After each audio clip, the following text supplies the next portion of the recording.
Awesome. So, welcome to another session of our Becoming series, which is where we come together to learn about careers in energy efficiency. This series is sponsored by two really great partners, Natural Resources Canada and Electricity Human Resources Canada. Both of those sponsors are really strong supporters of the Canadian energy efficiency workforce, and we couldn't do what we do without them. So if you're looking for any other resources, if you want to know more about how you can get into Canada's energy efficiency sector, definitely go and check them out. Each month in our Becoming series, we meet a different leader in the sector. We hear their story of how they got started, what skills are important for their role, and any advice that they have for folks who are looking to follow in their footsteps. Today's event is the final event in our three-part series on becoming an entrepreneur. So if you were at our first event or our second event, welcome back. If you're here for the first time, thanks for diving in. We're happy to have you. Thanks for choosing to spend, 45 minutes with us today. And I also want to start this event with a land acknowledgement. It's important that these land acknowledgements are done with intention, and we do them to position ourselves and to provide meaningful and thankful acknowledgement to Inuit, First Nations, and Métis communities whose land we occupy. So I acknowledge that I currently live, gather, organize, and play on the traditional and unceded territories of the Algonquin Nation. I also acknowledge how I, as a settler, still benefit from the systems of injustice that Canada upholds. The last half of the event is entirely dedicated to Q&A. So if you have any questions that come up, you can put them in the Q&A box, which is at the bottom of your screen. And I can also unmute you to ask your question. If anything does come up during the presentation, feel free to talk about it in the chat, put it in the Q&A, and we can jump in, and Roxanne will be able to get to that for you. And without any further ado, this week's speaker is Roxanne Tate. Roxanne is a professional engineer, a certified passive house designer, a certified energy manager, and the founder of Tate Engineering.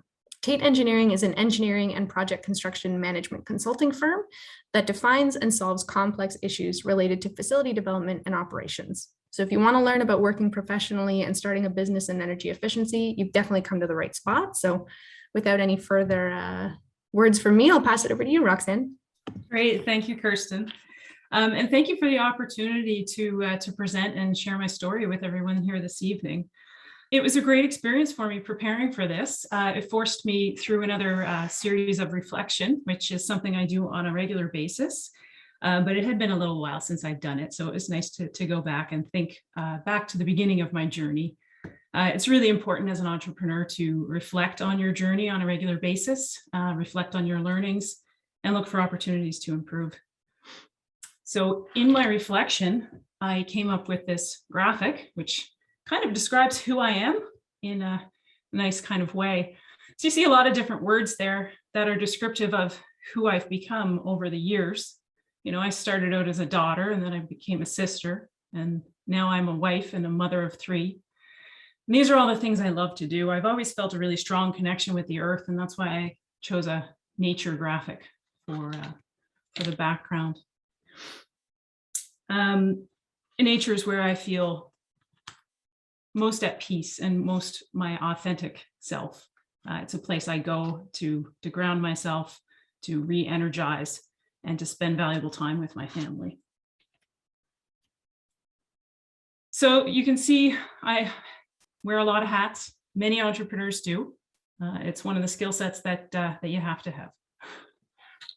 I started out my journey, and entrepreneurship was never on the docket. It wasn't my big dream to own a business, to run a business. I grew up in rural Nova Scotia, beautiful Lunenburg County to be exact. You can see some nice images here on the presentation of some beautiful beaches we have. Of course, the iconic red buildings on the Lunenburg waterfront. And then there's a picture of me with my two siblings. I have an older brother and an older sister. And we grew up in a family where money was scarce. So we were poor. And I really think that's where my conservation skill sets came into play. It's essential to really have good budgeting, manage your resources when you don't have a lot of financial resources. And that I didn't know at the time would be one really, really useful skill set when becoming an entrepreneur. Because most entrepreneurs start out with nothing. And so knowing how to make something of nothing is a really valuable skill set. I knew early on in my life with a strong connection to the earth. A lot of things were going on, recycling programs were getting started, advocacy work was getting going. The oil crisis in the 70s wasn't really that far out of people's minds.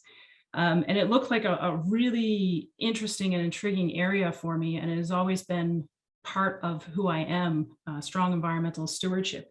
So I knew that something in my future was going to be related to this. I just didn't know exactly what. I also knew that growing up the way I grew up, I'd have to work maybe a little bit harder than some of my peers in getting to where I needed to be. I knew I needed to get to university, but I didn't have any money to pay for it, and I needed to work hard for that. I had mad STEM skills, and so I decided that I would pursue a degree in engineering. But the most important lesson, or the most important takeaway I have from my childhood, is a value stream, and a really strong value stream. I don't share all of the values that my family has. I've developed my own values over the years based on the people that I've met, the experiences that I've had. I've decided what's really important to me, and that guides all of my decisions. So one key takeaway, and is really important, I believe, in entrepreneurship, is having a really strong value stream that helps guide you in every decision that you make. So I went off to university, and I paid for it with a combination of student loans, scholarships, part-time work. I decided to study engineering because, as I mentioned, I was really strong in math and science. It was interesting, and it seemed like a good career path to have a positive impact on the environment.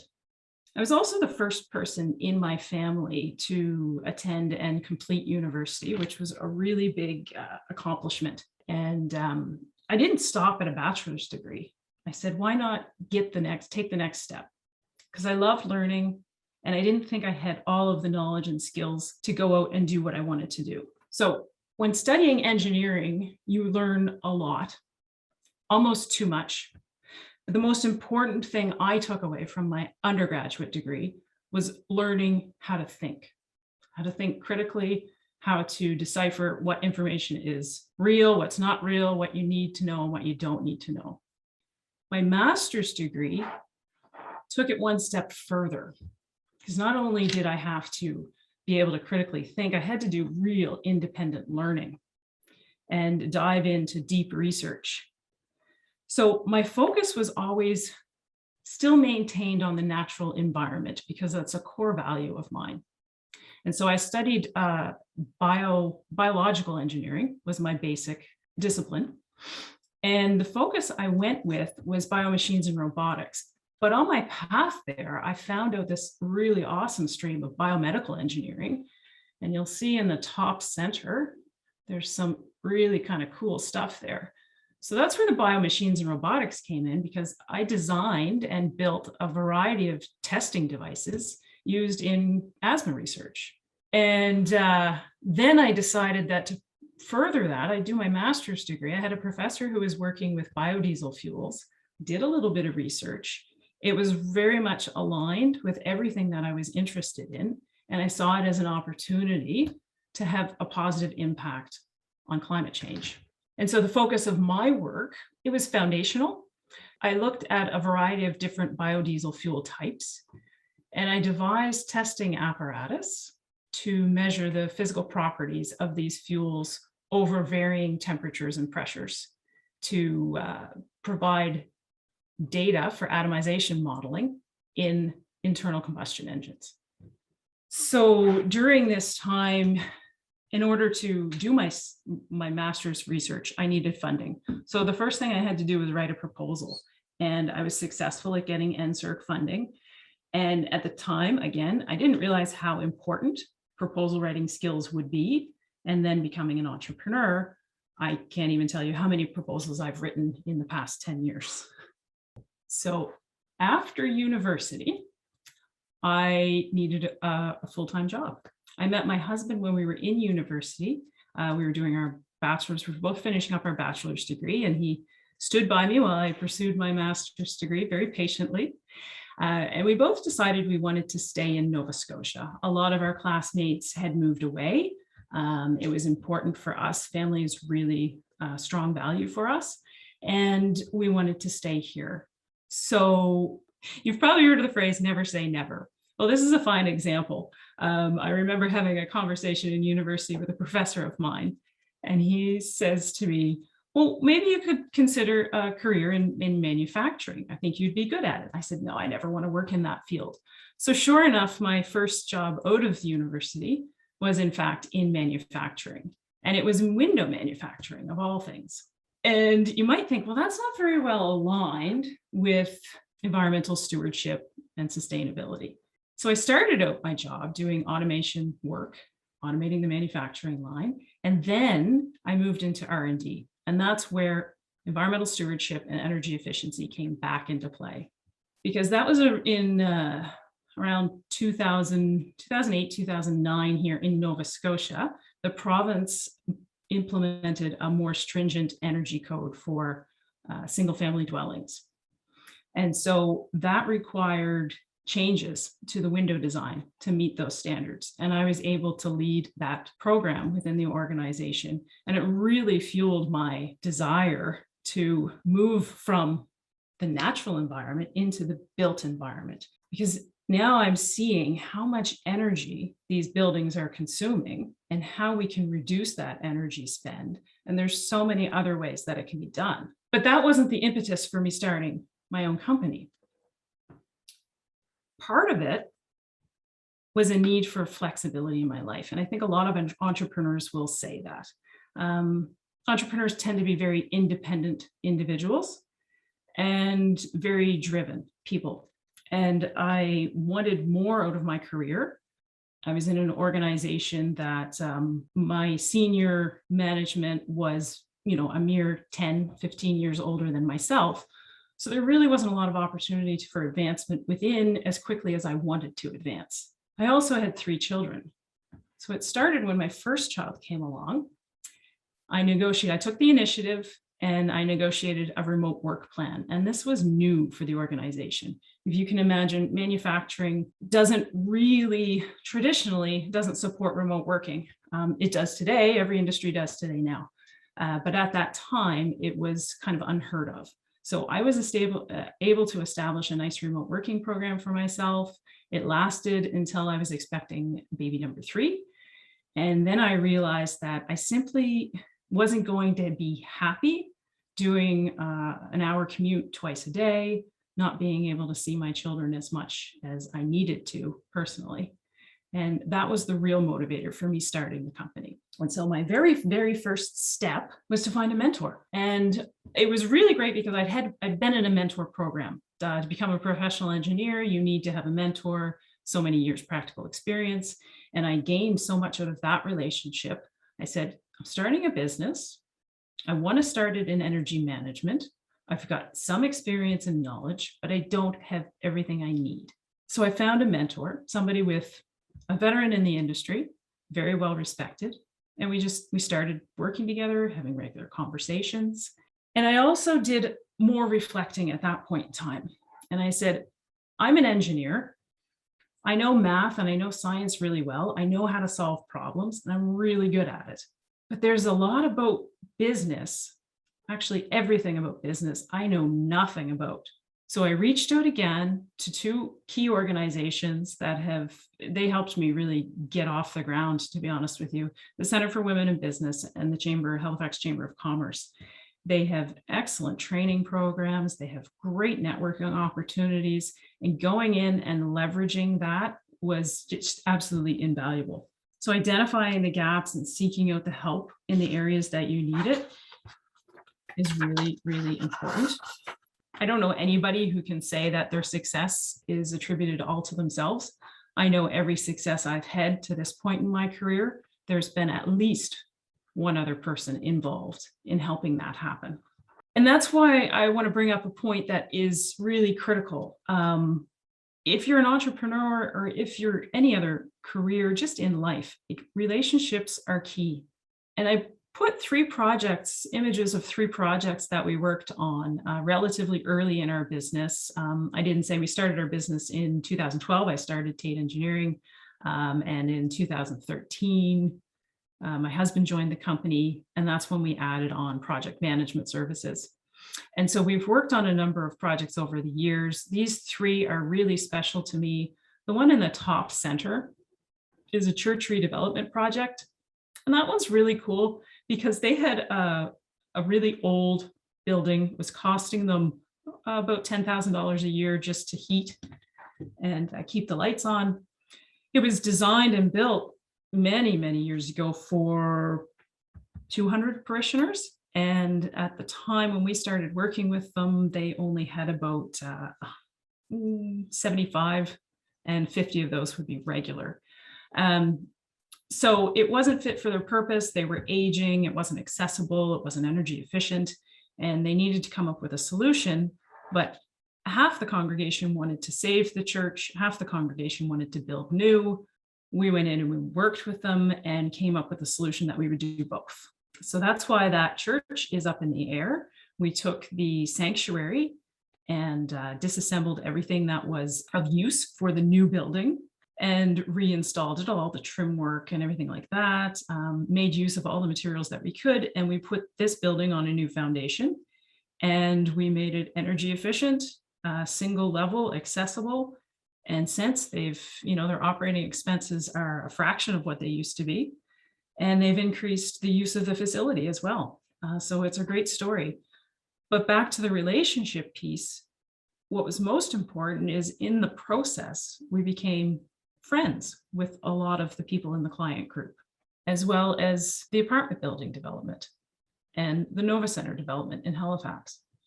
And that's one of the really great things about being in business is your clients can become your friends and you can further build those relationships. So today, we're a company of 15 people. We have two divisions. We have Tate Engineering and we have Airtight Spaces. Our focus is on the built environment. Our focus is on reducing operating expenses. We want to build high performance, durable buildings. We want to build things that last. In our organization, we employ engineers, passive host designers, certified energy managers, Red Seal carpenters, and project management professionals, as well as a variety of other skill sets. We have people with experience in sales and marketing, of course. We have technologists, and we have general people who do good work. And that's our focus, is we want to bring on people who also want to do good work and who share those values. So if I had to give you three main takeaways on your journey to becoming an entrepreneur, what has really helped me on my path is having a strong set of values. Your values guide your decisions on a daily basis. They guide business decisions, they guide personal decisions. And there is no difference between business and personal life when you're an entrepreneur. It's just life. So you really need to make sure those values are strong and they're front and center all the time. The second really important part is relationships, fostering and building those relationships. You've probably also heard the phrase, it's not what you know, it's who you know. I can speak from experience. I consider myself a very intelligent person. I always got great grades. I present very well on, tests and presentations. I can write a really great proposal. But if you don't have a relationship with somebody, if they don't know who you are, there's no chance that they're going to like you, and there's no chance they're ever going to trust you. And when you're in business, you need the people you're doing business with to like you and trust you. So building and fostering strong relationships is key. Part of building and fostering strong relationships is also building that network so you can call on for support in the areas where you need it, because not one person can know everything, and you'll find out very quickly that you need to pull from your resource base and your solid relationships in order to move initiatives forward. And finally, what's really important is knowing yourself. And I started with this on the comment on reflection. Reflecting on a routine basis is essential for a few reasons. You need to be really well in tune with your weaknesses. It's easy for us to identify our strengths, I think. Identifying your weaknesses, knowing them and owning them is a different story. As an entrepreneur, if you're not aware of your weaknesses, you have a lot of blind spots, and you're not going to be building the most collaborative team that you can. You need to build your team to complement one another. And so the first person that you have to complement when you make your very first hire is yourself. And you want to make that hire, you want to do it right.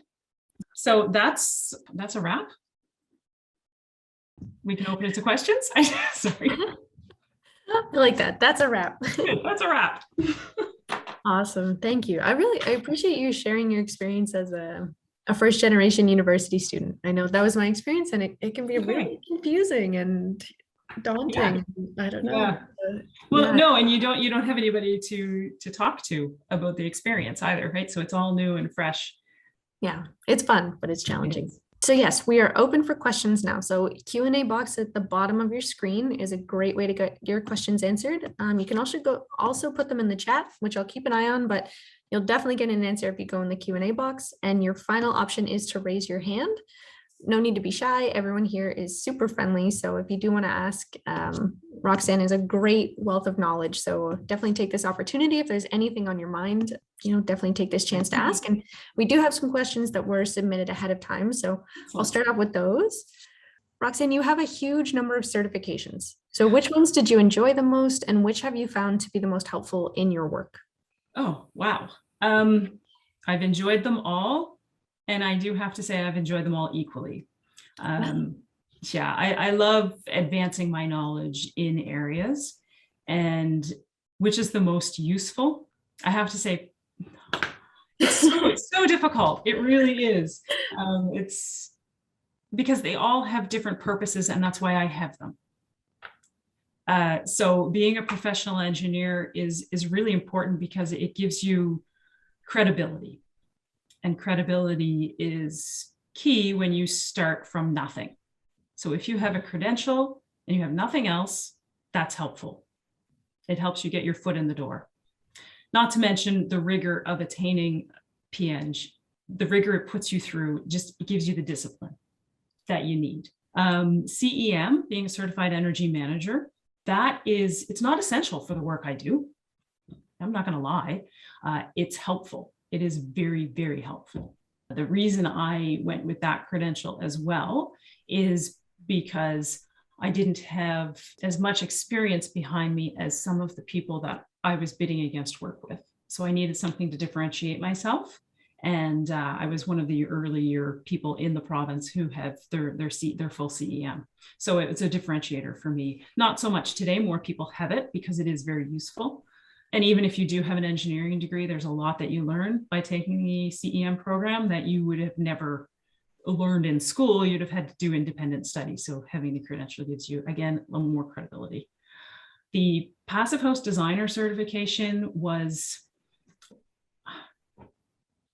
if you made me pick a favorite, I would pick it. I would pick it because the passive host principles are so aligned with my beliefs. They're very much aligned with the discipline of engineering and keeping it simple and keeping everything, taking it back to basics. And I loved the learnings and I love the application of it. So it's fantastic. My master's degree, not at all essential to do what I'm doing today. I learned a lot. I developed a lot of valuable skills.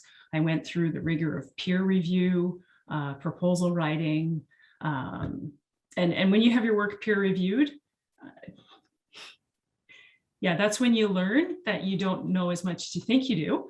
And you also hold that value with you long term. We have a process in our organization. Things are always reviewed before they go out the door. There's a reason for that. And that's having gone through that rigor of the peer review process. Yeah, I think as someone who has not done any of these certifications, I find the passive house one exciting because it seems very like aspiring to an ideal, like a certain ideal of design and energy use and something more lofty, which is exciting. Definitely. So another question, really shifting gears here.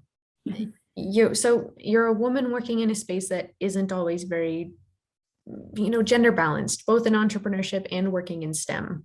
Have you faced any challenges? Have you found there was any, do you approach things differently? Were there any things that you found unique about that experience? Anything you want to share on that front?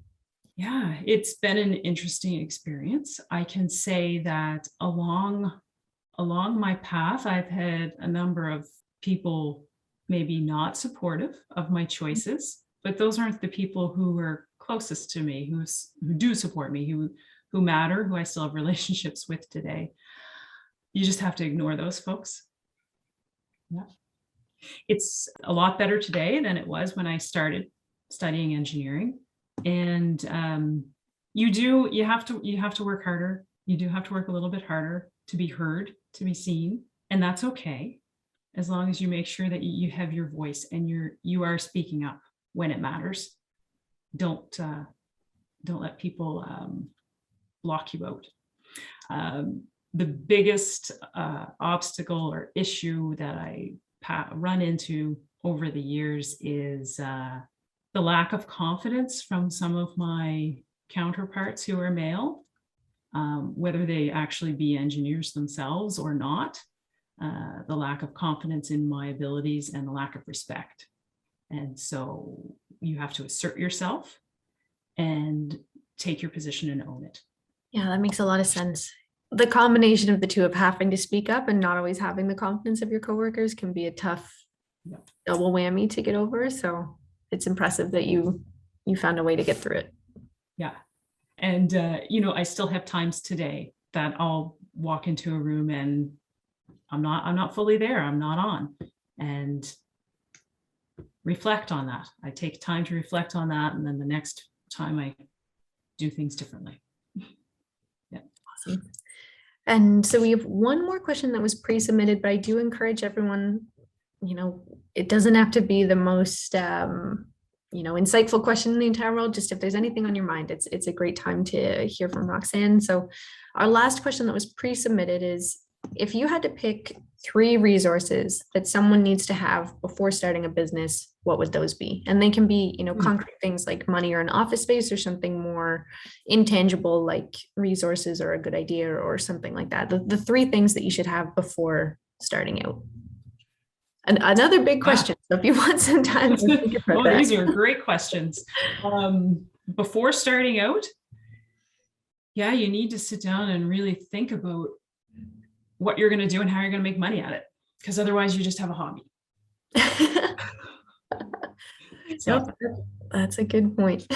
That's step 1. Step 2, you should try to have a little bit of capital on hand. It's easier going into it if you can pay the bills. It's less stressful. The reason that's important is because when you go trying to build business, if there's any sense of desperation, it comes across in the way you carry yourself, the way you speak, the way you write emails. So one piece of advice I was given early on is, when you go into a business development meeting, walk in there as if you have $1 million in your pocket. If you have the attitude that you don't need it, but you want it, it's a completely different approach. And so if you can't have the cash on hand to support you, so you do have $1 million in your pocket, act like you do.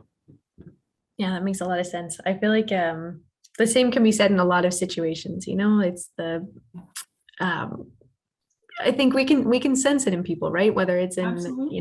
A friendship, or that's not a great example, but in a job interview, for example, going in with viewing yourself in equal footing with whoever you're speaking to, and viewing it as a conversation rather than that you're begging for, knowing that you have this worth and you have that ability, and showing that in the conversation, I think is good advice, but difficult to do sometimes. Yeah.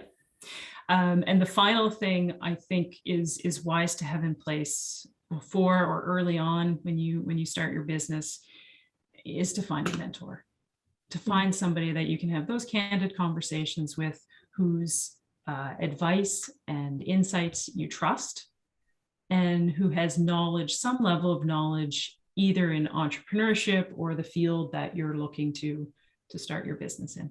Awesome. Yeah, I think that's a theme that we hear a lot in these calls, is just how important mentorship is in starting your career path. Absolutely. Awesome. Okay, so that's what we've got for questions for today. I think the audience, folks are feeling a little bit shy. It's all good. I'm sure Okay. we've all been on a lot of calls today, so no worries. But I do encourage you, Roxanne, are you open if people reach out after the call to be Absolutely. in touch? Yeah. Awesome. Perfect. So definitely, reach out, keep the conversation going if a question pops up later. Also, feel free to reach out to myself if you want to be put in touch with Roxanne. I can help facilitate that. And again, thank you everyone for coming. So just to wrap things up, Roxanne, thank you so much for taking the time, for sharing your story. Really, You're really welcome. appreciate it. For everyone who did join us today, your time, your attention is hugely appreciated. If you have any questions, like I said, feel free to connect and be sure to join us next month where we're going to be speaking with Divya about her journey on becoming an energy analyst. And one final thank you to our sponsors, Natural Resources Canada and Electricity Human Resources Canada. Awesome. With that, take care, everyone. Have a great night.